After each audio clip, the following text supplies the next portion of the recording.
AP మద్యం కేసులో మరిన్ని కీలక విషయాలు వెలుగులోకి వస్తున్నాయి. నిందితుల నివాసాలు, ఆఫీసుల్లో సోదాలు చేపట్టిన సిట్ అధికారులు భారీగా నగదు స్వాధీనం చేసుకున్నారు. రంగారెడ్డి జిల్లా శంషాబాద్ మండలం కాచారంలోని సులోచన గెస్ట్ హౌస్ లో అట్టపెట్టెల్లో దాచిపెట్టిన 11 కోట్ల నగదును స్వాధీనం చేసుకున్నారు. రాజ్ కేసిరెడ్డి సూచనతో డబ్బులు దాచినట్లు గుర్తించారు. లిక్కర్ స్కామ్ లో A40 వరుణ్ పురుషోత్తం వాంగ్మూలం ఆధారంగా తనిఖీలు చేపట్టిన అధికారులకు భారీగా నగదు పట్టుబడింది. నగదు సీజ్ ఘటనలో చాణక్య, వినయ్ పాత్రపైన సిట్ బృందం విచారణ చేపట్టింది.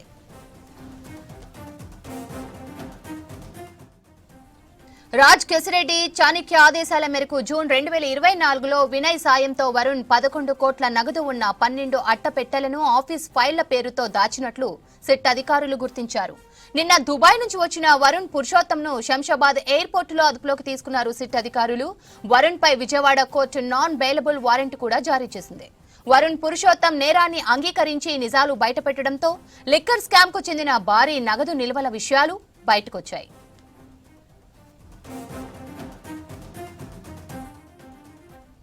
ఇక దీనికి సంబంధించి పూర్తి డీటెయిల్స్ ధనరాజ్ అందిస్తారు. ధనరాజ్, ఏపీ లిక్కర్ స్కామ్ వ్యవహారంలో చూసినట్టయితే కూడా పెద్ద ఎత్తున అంటే శంషాబాద్ పరిధిలో ఉన్నటువంటి సులోచన ఫామ్ హౌస్లో చూసినట్టయితే స్పెషల్ ఇన్వెస్టిగేషన్ టీం 11 కోట్ల రూపాయలను కూడా గుర్తించడం జరిగింది. ఏదైతే గత వైఎస్ఆర్సీపీ ప్రభుత్వ హయాంలో చూసినట్టయితే 3,500 కోట్ల రూపాయలు లిక్కర్కి సంబంధించినటువంటి స్కామ్ వ్యవహారంలో ఇప్పటికే పలువురిని అరెస్ట్ చేసింది.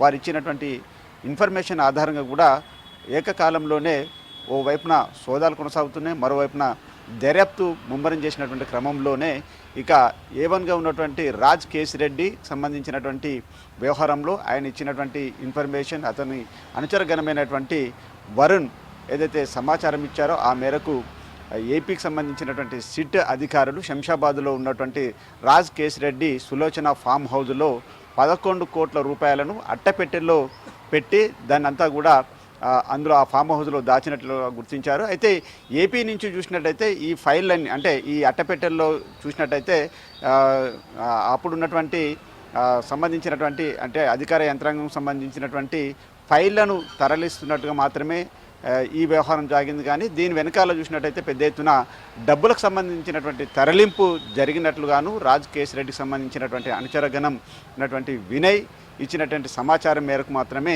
ఇప్పుడు ఈ అధికారులంతా కూడా ఈ శంషాబాద్లో ఉన్నటువంటి సులోచన ఫామ్ హౌస్లో దాడులు చేసినటువంటి క్రమంలో పెద్ద ఎత్తున 11 కోట్ల రూపాయలను ఇప్పటికే సిట్ అధికారులు గుర్తించడం జరిగింది. ఇక ఈ ఏపీ లిక్కర్కి సంబంధించినటువంటి కేసు వ్యవహారంలో వినయ్తో పాటుగాను ఇప్పటికే పలువురు సంబంధించినటువంటి సమాచారాన్ని అంతా కూడా సేకరిస్తున్నారు.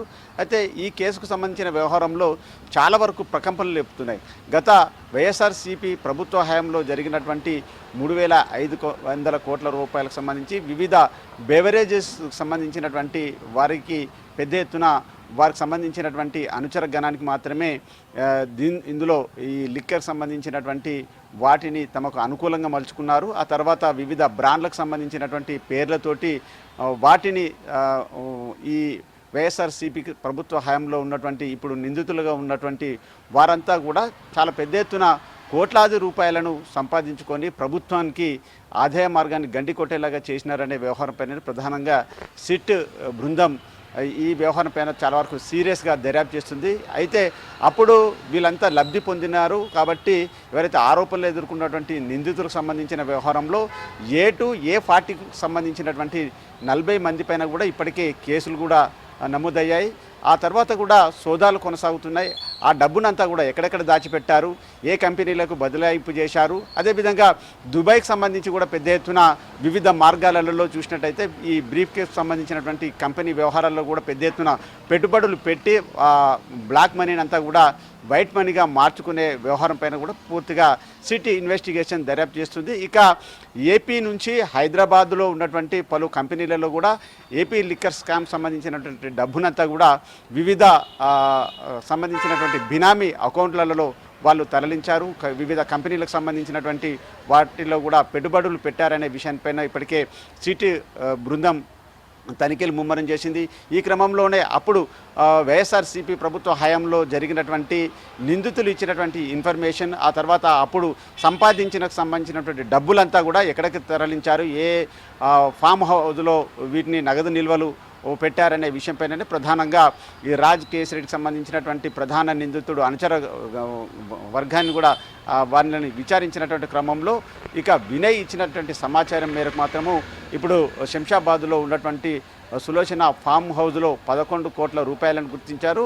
వారి అక్కడ ఇచ్చినటువంటి పురుషోత్తం సంబంధించినటువంటి ఒక పర్సన్ ఇచ్చినటువంటి ఇన్ఫర్మేషన్ ఆధారంగా కూడా ఫర్దర్ సంబంధించినటువంటి దాడులు కొనసాగిస్తామన్నారు. ఇక ఇలాంటి అంటే ఈ ఒక సులోచన ఫామ్ సంబంధించినటువంటి వాటిలోనే 11 కోట్ల రూపాయలు అట్టపెట్టెలో దొరుకుతాయి. ఇంకా ఏపీకి సంబంధించినటువంటి వ్యవహారాలన్నీ కూడా ఇంకా హైదరాబాద్కు సంబంధించినటువంటి శివారు ప్రాంతాలలో చాలా పెద్ద ఎత్తున నగదులు నిల్వలు ఉన్నట్లుగా తెలుస్తోంది. పురుషోత్తంతో పాటుగాను వినయ్ని ఇప్పటికే ఆయన దుబాయ్కి పారిపోయేటువంటి క్రమంలో కూడా ఇప్పటికే పోలీసులు అరెస్ట్ చేసి ఆ తర్వాత ఇన్వెస్టిగేషన్ కొనసాగిస్తున్నారు. ఇక వాళ్ళు ఇచ్చేటువంటి ఇన్ఫర్మేషన్ ఆధారంగా కూడా ఏపీ లిక్కర్స్ సంబంధించినటువంటి స్కామ్ వ్యవహారంలో 3,500 కోట్ల రూపాయలు అవకతవకలు జరిగినట్టు ఈ వ్యవహారానిపైన కూడా పూర్తిగా కూపీలాగుతున్నారు. ఇక అరెస్టులకు సంబంధించినటువంటి పరంపర కొనసాగుతుంది. ఏ పార్టీగా ఉన్నటువంటి వినయ్తో పాటు పురుషోత్తంను ఇక పోలీసులు అదుపులోకి తీసుకొని విచారణ కొనసాగిస్తున్నారు.